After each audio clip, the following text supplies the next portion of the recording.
Hey, hope you guys are doing well.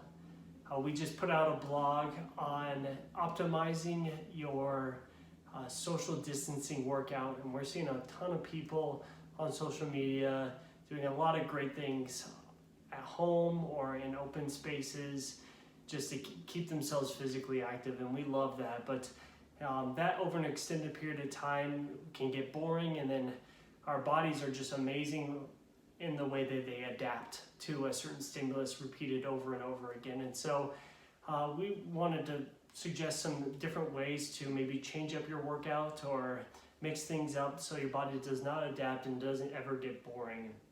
And so here's some specific ways you can do that. First would be increase intensity.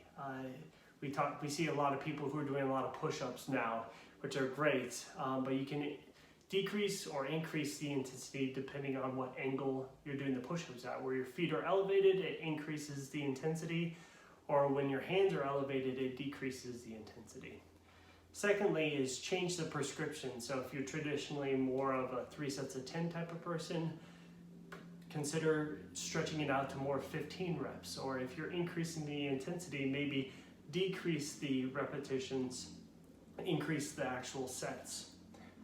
Next would be move laterally. So instead of doing push-ups, you could do a different type of a push-up, an alternate form of a push-up, or any type of really of a push. So overhead press, or maybe a dumbbell press if you have the weights available.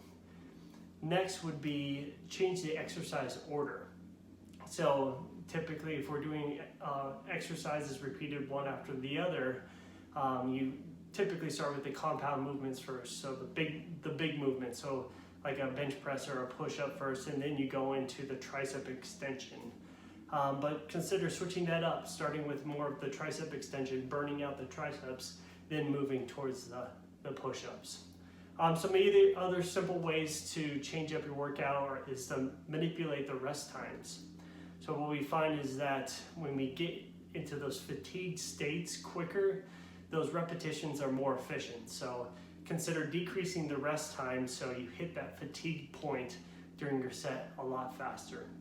And then also lastly, making sure that you're going to full fatigue. Oftentimes, especially if we're looking to do 3 sets of 10, we get to that 10 repetition mark, and we may be able to go further than that. What we challenge you is to try to go to the point of fatigue.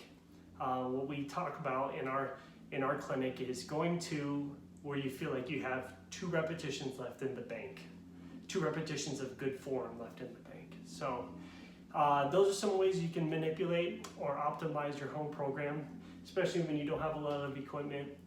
Give it a shot, let us know how it goes, and hope you guys are all staying safe.